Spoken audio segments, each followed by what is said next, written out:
The answer is finally here, and it could change everything in Las Vegas.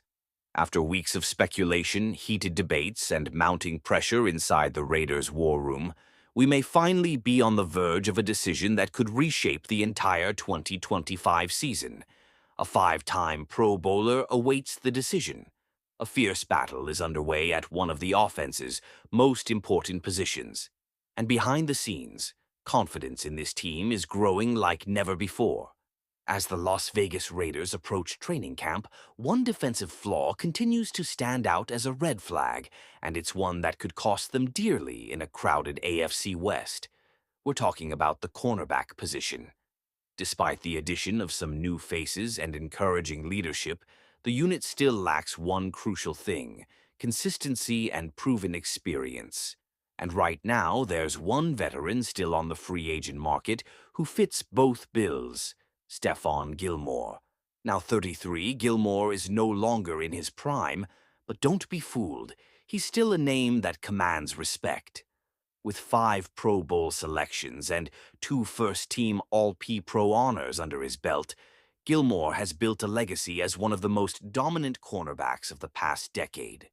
In 2023, he'll be joining the Minnesota Vikings, and while he wasn't at his peak, he's remained productive. Gilmore logged more than 770 snaps as an outside player and more than 100 in the slot, demonstrating not only durability, but versatility. He finished the season with 56 total tackles and remained a steadying presence even in a struggling secondary. What sets Gilmore apart isn't just his resume, it's his mindset. He's made one thing clear in recent interviews: he still wants to play, but only for the right team. "I want to play this year, but it has to be in the right situation. I'm not going to sign anywhere," Gilmore said. That kind of self-awareness and selective mindset fits right in with what Pete Carroll is trying to build in Las Vegas. He doesn't want just anyone. He wants players who are fully committed mentally and physically. And let's talk about durability, because that's something the Raiders desperately need in the secondary. Their 2 top cornerbacks have significant injury histories. Gilmore, meanwhile, has played in 15 or more games in each of the past 3 seasons. That consistency is no longer just a bonus. It's a necessity, especially when you're trying to compete in a division with Patrick Mahomes, Justin Herbert, and Sean Payton's Broncos offense. Pete Carroll has been outspoken about the importance of trust and synergy on defense.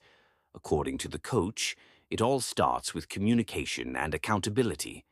They have to be in the right place and understand the concept of the decision, Carroll said. And then they have to make the necessary adjustments and trust that the guys around them are doing the same. That's what gives you the freedom to play fast, break the ball, and think, "I'm going to take this pick," instead of just playing it safe. Carroll is already seeing glimpses of that mindset in new leaders like Jeremy Chin, Alandon Roberts, and Eric Stokes. But, as he pointed out, they need more. Gilmore could be that missing link. His veteran instincts, play-calling ability, and locker room presence would immediately elevate the unit and serve as a mentor to younger defenders who are still finding their stride. And here's the big picture. The Raiders aren't in a position to gamble. Not potential, not maybe or someday. They need reliable production. Now, this isn't a rebuild. With Carroll at the helm, expectations are higher, and the window for postseason contention is wide open, but only if they fill their holes with the right pieces. Gilmore brings proven playoff experience, big game awareness, and a calmness under pressure that young quarterbacks can draw on. So, the question isn't whether Gilmore has something left.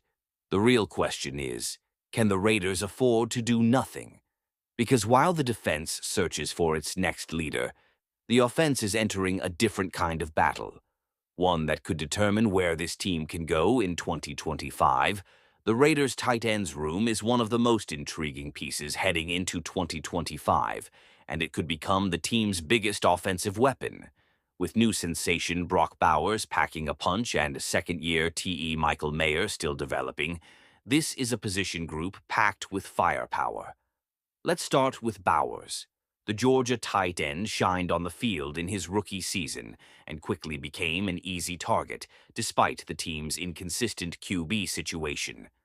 Now, with Geno Smith at the helm and a more balanced approach under the new leadership, Bowers should become a nightmare in the red zone.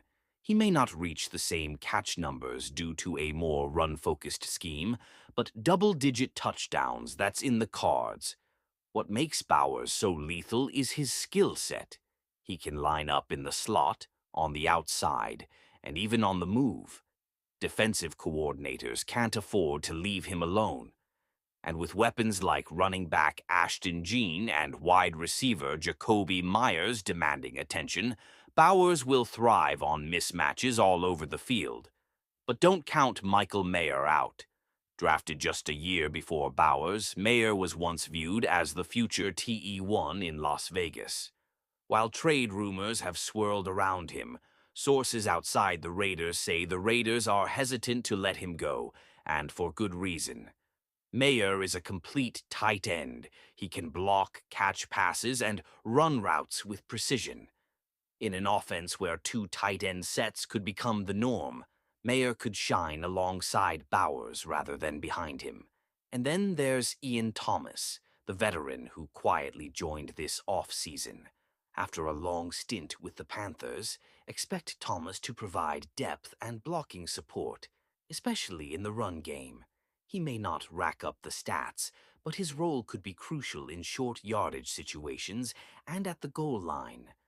Overall, the Raiders' tight end group may be the most complete in the NFL. If Bowers continues his rise, Mayer adopts a hybrid role, and Thomas becomes a consistent contributor. Vegas could unlock a new layer of offensive unpredictability. And when your tight ends outperform entire receiver rooms around the league, that's a recipe for success.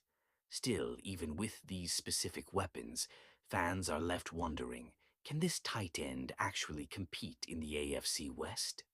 While critics are quick to write off the Raiders, there's a quiet storm brewing in Las Vegas. Leadership changes, key player additions, and a focused locker room are fueling a renewed sense of faith. And there's real substance behind the optimism. Pete Carroll's arrival changes everything. Known for building resilient, disciplined teams, Carroll brings with him a winning culture and a proven track record. As CBS Sports' R.J. White noted, Carroll has only had one losing season in his last 12 seasons with Seattle, a 7-10 record with a plus 29-point differential.